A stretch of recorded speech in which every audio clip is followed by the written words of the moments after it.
اب اس کے بعد میں ہمارے صدر محترم جناب مفتی محمد ذاکر صاحب نعمانی دامت برکاتہم العالیہ سے عقیدت اور محبت کے ساتھ گزارش کرتا ہوں کہ اپنے قیمتی نصائح سے سامعین کو اور ہم سب کو مستفید فرمائیں۔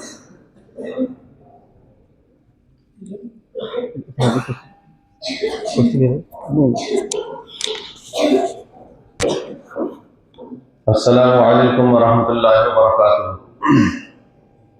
نحمدہ ونصلی علی رسولہ الکریم، اما بعد۔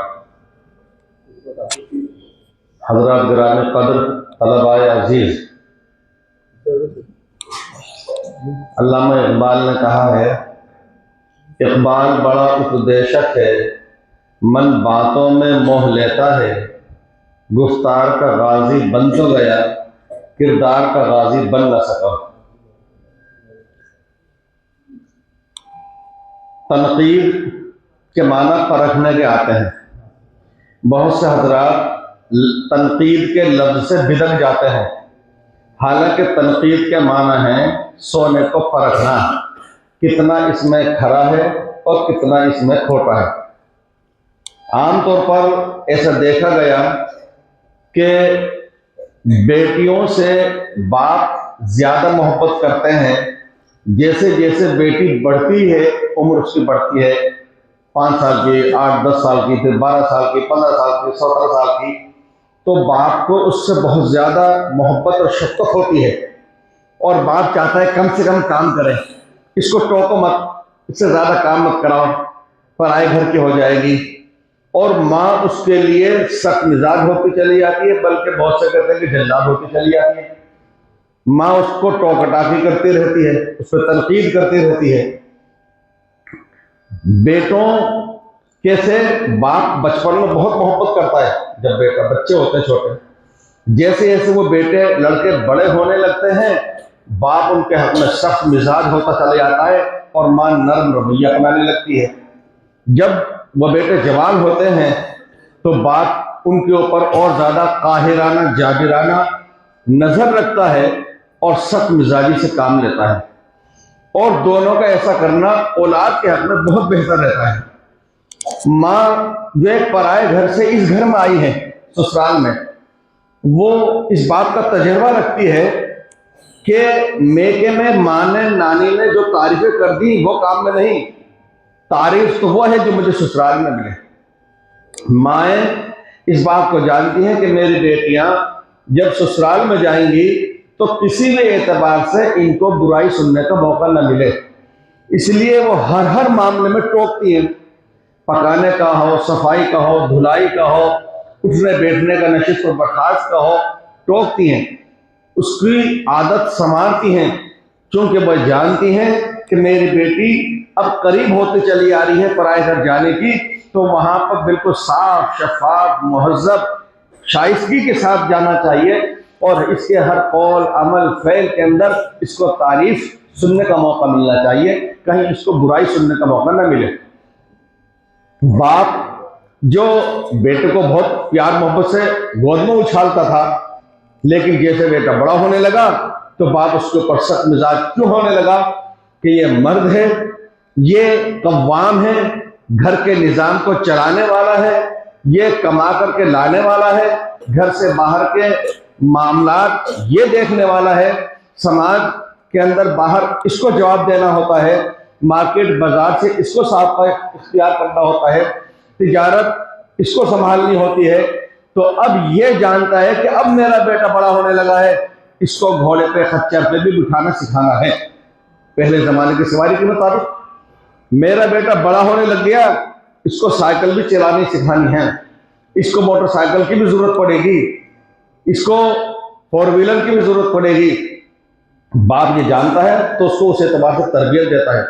باپ یہ جانتا ہے کہ یہ مت کماؤ نہ بن جائے، یہ کچھ کرنے والا ہو، تو اس لیے اس کو وہ کام دھندے کی طرف مائل کرتا ہے، اس کو پڑھاتا لکھاتا ہے، اس کو اچھی تعلیم دلواتا ہے۔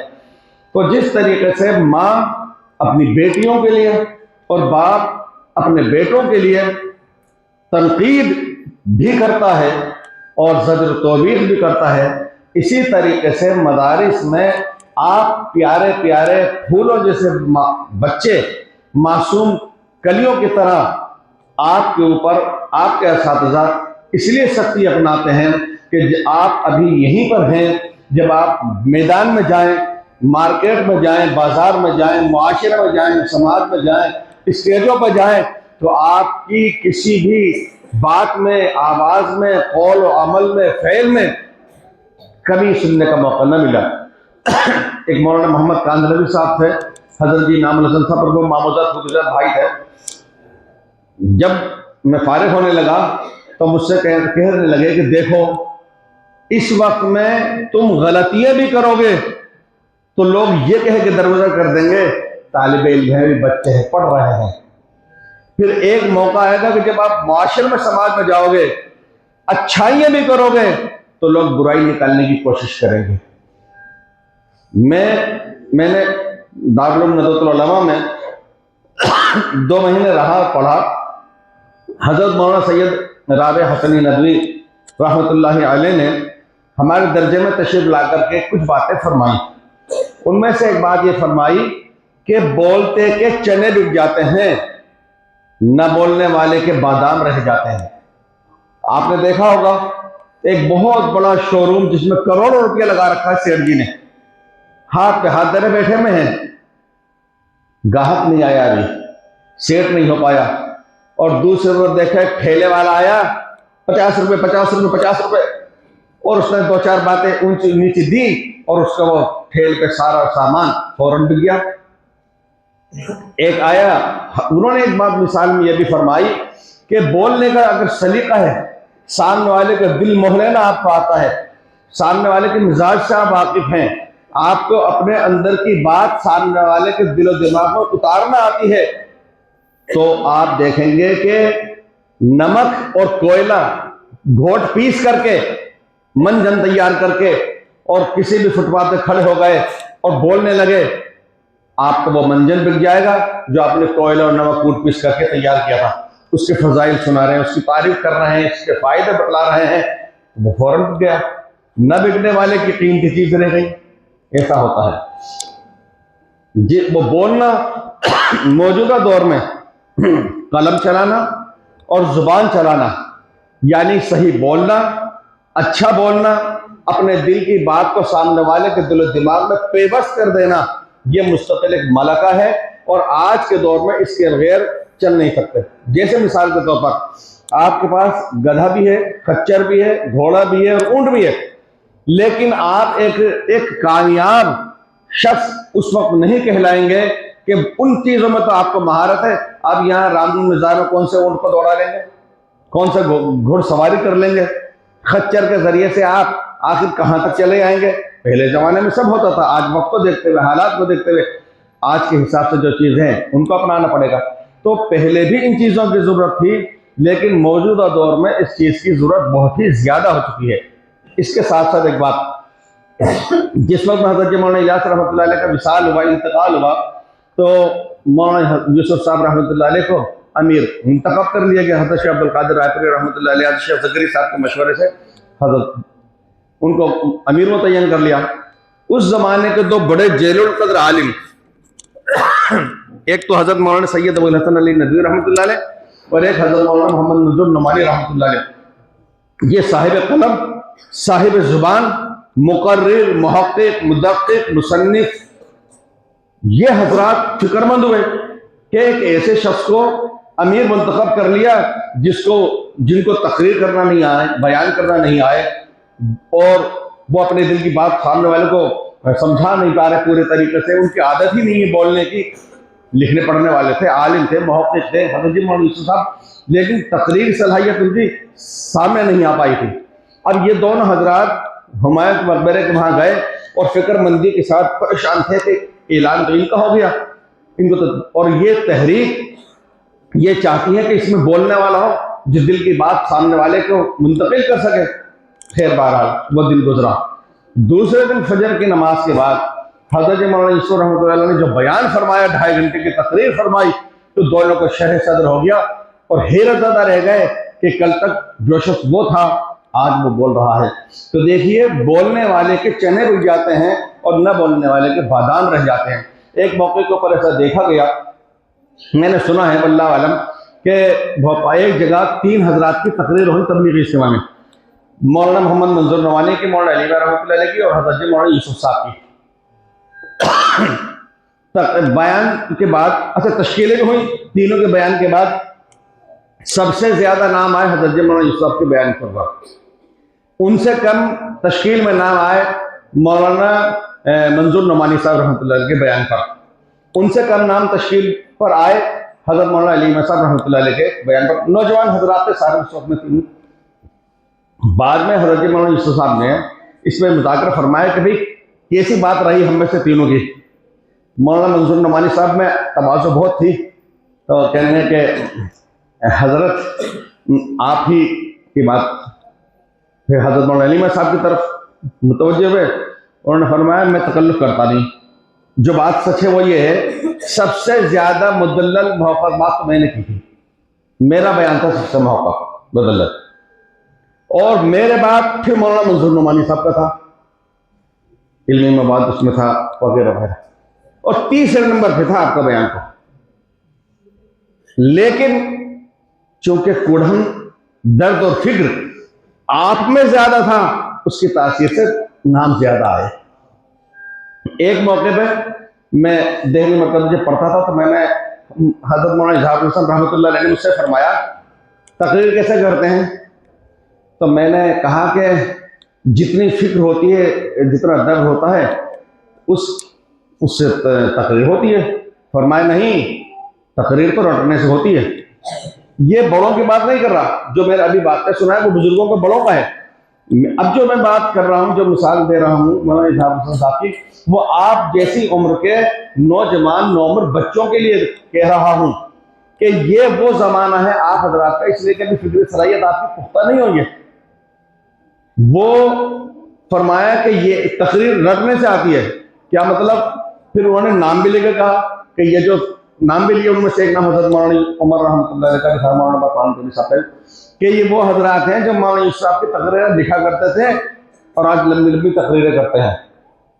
تو میرے پیارے طلباء عزیز، یہ عمر ایسی ہے کہ آپ تقریر رٹ کر کے بھی کر رہے ہیں تو آپ کو تقریر کرنا آ جائے گا۔ گاتے گاتے آدمی گویا بنتا ہے۔ اس بات کا لحاظ کرتے ہوئے اس بات کی بھی اچھا مفتی ظہیر صاحب نے بہت اچھی بات فرمائی، اور اتفاق سے توازن اتنا اچھا بنا کہ مفتی ساجد صاحب نے تو آپ کو بار بار کر ہی دیا تھا، اس کے ساتھ ساتھ مفتی ظہیر صاحب نے جو بات فرمائی، میرے خیال سے ممکن ہے کہ کسی ساتھی کے ذہن میں یہ بات آئے کہ صاحب وہ تقریر میں نے تھوڑی لکھی تھی، وہ تقریر تو میں نے فلاں کتاب میں سے لی تھی، آپ تنقید نہ تو مجھ پر تو کر نہیں رہے، آپ تو فلاں مصنف پہ کر رہے ہیں، وہ تو محقق مانے جاتے ہیں۔ کبھی کبھی ایسا ہوتا ہے کہ حالات کے اعتبار سے، تجزیے کے اعتبار سے، تفسیر کے اعتبار سے، تحقیق کے اعتبار سے کسی اچھے محقق، واعظ اور خطیب کی تقریر چھپی ہوئی میں بھی کچھ مشورہ طلب بات ہو سکتی ہے، جیسا کہ آپ کے سامنے ابھی مفتی صاحب نے فرمائی ہے۔ خوشی اس بات کی ہوئی، یہ طلبہ سے متعلق کی بات۔ اب اساتذہ سے متعلق بات یہ ہے کہ کسی بھی مضمون پر بولنے کے لیے استیعاب چاہیے، احساء یعنی گھیر کر کے، ہر طرح سے گھیر کے۔ جیسے مثال کے طور پر آپ دعوت کرتے ہیں، اگر کسی امام حرم آ گئے، آپ نے دعوت کی تو دسترخوان پہ 10 چیزیں سجا دی، اب کوئی یہ نہیں، چاول بھی ہے، روٹی بھی ہے، سبزی بھی ہے، دال بھی ہے، اور سلاد بھی ہے وغیرہ وغیرہ، دہی بھی ہے، چٹنی بھی ہے، شہد بھی ہے، کسی چیز کی کمی نہیں چھوڑی۔ اسی طرح کسی بھی موضوع پہ آپ قلم اٹھا رہے ہیں یا بول رہے ہیں تو اس مضمون کو چاروں طرف سے گھیر کر کے آپ بیان کیجئے۔ کوئی یہ نہ کہے دوسرا آپ کے ساتھی اب یار یہ بات تو رہ گئی، یہ بھی اس میں بولتا، یہ تو ہی انفرادی بات۔ اجتماعی طور پر یہ والی بات میں کروں کہ چونکہ تقریر تو بہت ساری تھی، اس لیے انتہائی خوشی مسرت کی بات یہ رہی، نمبر 1 تقریریں وہ یاد کری ہیں بچوں نے اور وہ کہی ہیں کہ جو زندگی بھر کام میں آنے والے مضامین ہیں۔ بہت سے جلسوں میں آپ ہم دیکھتے ہیں کہ ایسی تقریریں بچے کرتے ہیں محنت کر کے کہ کر لی زندگی میں، اب اس تقریر سے ان کو کوئی فائدہ نہیں. لیکن آج جتنے بھی مضامین آئے ہیں تقریروں میں وہ ہیں کہ جو علم کی طرح تدریس، درس و تدریس کی طرح یہ زندگی بھر کام میں آنے والے مضامین ہیں، فائدے سے خالی نہیں ہیں. اسی کے ساتھ ساتھ ہم جس حالت میں، جس دور میں جی رہے ہیں، ہمیں معاشرے اور سماج اور حالات اور عرف سے باخبر رہنا ضروری ہے. ہم مسجد مدرسے کی چار دیواری کے اندر اپنی ذہنی فکر کو محدود کر کے نہیں رکھ سکتے.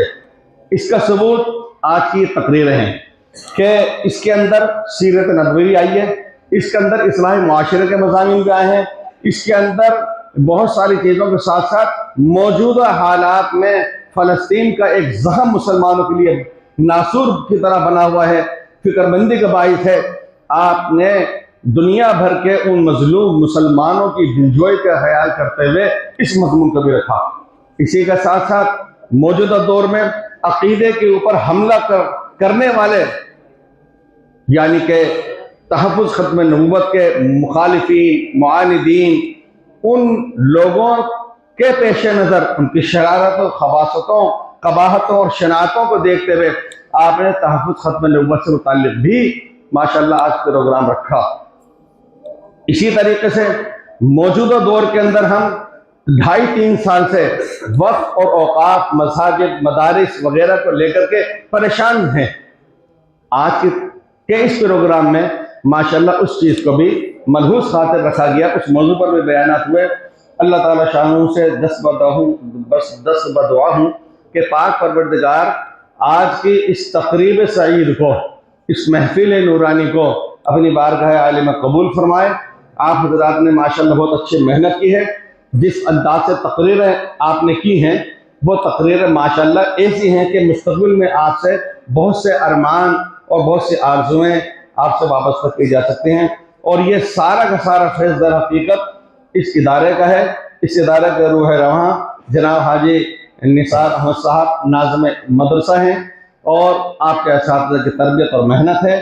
آپ حضرات کو چاہیے کہ ان اپنے محسنین، مخلصین، مربیین اور اپنے والدین کو بھی دعاؤں کے اندر شامل رکھیں. اللہ تعالیٰ شانہ سننے اور کہنے کے ساتھ ساتھ عمل پیرا ہونے کی بھی توفیق عطا فرمائے. السلام علیکم ورحمۃ اللہ وبرکاتہ.